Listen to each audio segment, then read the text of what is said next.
Hi friends, ಎಲ್ಲರಿಗೂ ನಮಸ್ಕಾರ. ನಾನಿವತ್ತು ರಾಗಿ ದೋಸೆಯನ್ನು ಮಾಡಿ ತೋರಿಸ್ತಾ ಇದ್ದೀನಿ.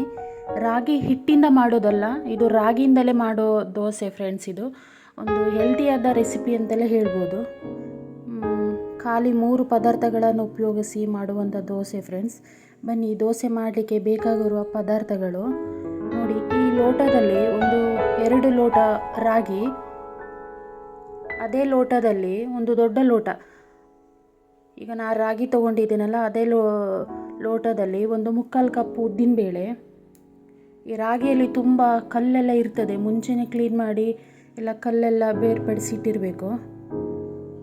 ನಂತರ 2 ಮಿಕ್ಸ್ ಮಾಡಿ ಚೆನ್ನಾಗಿ 1-2-3 ಬಾರಿ ತೊಳೆದು ಒಂದು 4ರಿಂದ 5 ಗಂಟೆ ನೆನೆಸಬೇಕು ಫ್ರೆಂಡ್ಸ್. ಇದನ್ನು ರಾಗಿ ಎಲ್ಲ ಚೆನ್ನಾಗಿ ನೆನಿಬೇಕು. ನೀವು ಬೇಕಾದ್ರೆ ಉದ್ದಿನಬೇಳೆ ಬೇರೆ ನೆನೆಸ್ಬೋದು, ನಾವು ಒಟ್ಟಿಗೆ ಹಾಕಿದ್ದೀನಿ. ನಂತರ ರುಬ್ಬುವಾಗ ಇದಕ್ಕೇ 1/4 ಕಪ್ಪು, ನಾನು 3/4 ಕಪ್ ಆದರೂ ಬೇಡ, ಸ್ವಲ್ಪ ಆದರೂ ಸಾಕು, ಒಂದು ಅರ್ಧ ಗಂಟೆ ಮುಂಚೆನೇ ಅವಲಕ್ಕಿ ನೆನೆಸಿದ್ದೀನಿ. ನಂತರ ಒಂದು ಜಾರಿಗೆ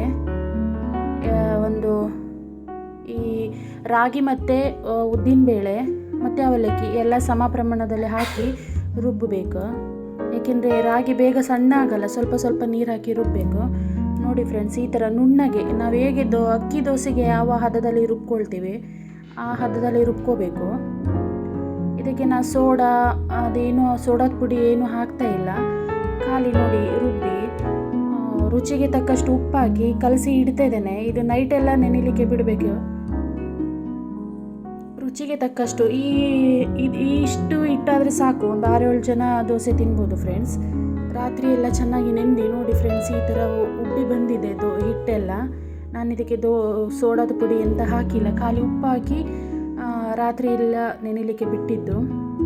ನೋಡಿ ಈ ಹದದಲ್ಲಿ ಇದ್ರೆ ಸಾಕು. ನೀವು ಇನ್ನೂ ಸ್ವಲ್ಪ ಬೇಕಾದ್ರೆ ನೀರು ಹಾಕೊಂಡ್ರು ಹಾಕೋಬೋದು. ನಂತರ ಮೊದಲು ನಾವು ಚಟ್ನಿ ರೆಡಿ ಮಾಡ್ಕೊಳ್ಳೋಣ. ಚಟ್ನಿಗೆ ಸ್ವಲ್ಪ ಹುರಿಗಡಲೆ, ಜೀರಿಗೆ, ಕರಿಬೇವು, ಬೆಳ್ಳುಳ್ಳಿ, ಖಾರಕ್ಕೆ ತಕ್ಕ ಹಾಗೆ ಮೆಣಸಿನ್ಕಾಯಿ, ನಂತರ ರುಚಿಗೆ ಕೊಬ್ಬರಿ ಅಂದರೆ ತೆಂಗಿನಕಾಯಿ, ರುಚಿಗೆ ತಕ್ಕಷ್ಟು ಉಪ್ಪು ಎಲ್ಲನೂ ರುಬ್ಕೊಳ್ಳೋಣ. ನೋಡಿ ಫ್ರೆಂಡ್ಸ್, ನಮ್ಮ ಚಟ್ನಿ ರೆಡಿ ಆಗಿದೆ. ಇದಕ್ಕೆ ಒಂದು ಒಗ್ಗರಣೆ ಹಾಕಿದರೆ ಇನ್ನೂ ಚಟ್ನಿಗೆ ಒಂದು ಒಗ್ಗರಣೆ ಹಾಕೊಂಡ್ರೆ ಒಂದು ಒಳ್ಳೆ ರುಚಿ ಕೊಡ್ತದೆ, ಮತ್ತು ಘಮ ಘಮ ಅಂತ ಪರಿಮಳ ಬರ್ತದೆ. ಸ್ವಲ್ಪ 1-2 ಚಮಚ ಎಣ್ಣೆ ಬಿಸಿ ಮಾಡಿ ಅದಕ್ಕೆ ಒಂದು ಸ್ವಲ್ಪ ಉದ್ದಿನಬೇಳೆ ಸ್ವಲ್ಪ ಕೆಂಪಗಾಗಬೇಕು. ನಂತರ ಸ್ವಲ್ಪ ಜೀರಿಗೆ, ಸಾಸಿವೆ, ಸ್ವಲ್ಪ ಕರಿಬೇವು, ಇಷ್ಟೇ ಫ್ರೆಂಡ್ಸ್, ಒಗ್ಗರಣೆ ರೆಡಿ. ಮತ್ತು ಸ್ವಲ್ಪ ಬೆಳ್ಳುಳ್ಳಿ, ಒಂದು 5-6 ಬೆಳ್ಳುಳ್ಳಿ ಹಾಕಬೇಕು. ಉದ್ದಿನಬೇಳೆ ಎಲ್ಲ ಸ್ವಲ್ಪ ಕೆಂಪಾಗಾದರೆ ಚಟ್ನಿ ಒಂದು ಘಮ ಘಮ ಅಂತ ಇರ್ತದೆ. ನಂತರ ಒಂದು ತವಾ ಬಿಸಿ ಮಾಡಿ ಸ್ವಲ್ಪ ಸ್ವಲ್ಪವೇ ಹಿಟ್ಟು ಹಾಕಿ ನಿಧಾನವಾಗಿ ಹರಡಬೇಕು. ನೀವು ಎಷ್ಟು ತೆಳ್ಳಗೆ ಬೇಕಾದರೂ ಅಷ್ಟು ತೆಳ್ಳಗೆ ಮಾಡ್ಕೋಬೋದು. ಸೇಮ್ ನೀವು ಅಕ್ಕಿ ದೋಸೆ ಹೇಗೆ ಮಾಡ್ತೀರಿ ಹಾಗೆ ನಿಧಾನವಾಗಿ ಹರಡಿ ತೆಳ್ಳಗೆ ಆಗ್ತದೆ ಫ್ರೆಂಡ್ಸ್ ಇದು. ನಂತರ ಸ್ವಲ್ಪ ಎಣ್ಣೆ ಹಾಕಬೇಕು ಮೇಲೆ. ನೀವು ಎಣ್ಣೆ ಆಗಿರ್ಬೋದು, ತುಪ್ಪ ಆಗಿರ್ಬೋದು, ನಿಮಗೆ ಹೇಗೆ ಟೇಸ್ಟ್ ಕೊಡ್ತದೆ ಆ ರೀತಿ ನೀವು ಹಾಕೋಬೋದು. ನಾನಿಲ್ಲಿ ಸ್ವಲ್ಪ ಎಣ್ಣೆ ಹಾಕ್ತಾಯಿದ್ದೀನಿ, ಸ್ವಲ್ಪ ಎಣ್ಣೆ. ನಂತರ ಎಣ್ಣೆ ಸ್ವಲ್ಪ ದೋಸೆ ಸ್ವಲ್ಪ ಬೆಂದ ನಂತರ ಇದು ಶೇಂಗಾ ಚಟ್ನಿ ಪುಡಿ ಇರ್ತದಲ್ಲ ಫ್ರೆಂಡ್ಸ್, ಅದನ್ನು ಹಾಕಬೇಕು. ನೀವು ಇದ್ರೆ ಹಾಕಿ, ಇಲ್ಲಾಂದರೆ ಹಾಗೆ ಸಹ ಚಟ್ನಿ ಒಟ್ಟಿಗೆ ತಿನ್ಬೋದು. ಸ್ವಲ್ಪ ಬೆಂದ ನಂತರ ನೋಡಿ ಫ್ರೆಂಡ್ಸ್, ನಮ್ಮ ರಾಗಿ ದೋಸೆ, ಕ್ರಿಸ್ಪಿಯಾದ ರಾಗಿ ದೋಸೆ ರೆಡಿಯಾಗಿದೆ. ಇದು ಹೊತ್ತಿದಾಗೆ ಕಾಣ್ತದೆ, ಆದರೆ ರಾಗಿ ಕೆಂಪಿರ್ತದಲ್ಲ, ಹಾಗಾಗಿ ಸ್ವಲ್ಪ ಕಪ್ ಕಾಣ್ತದೆ.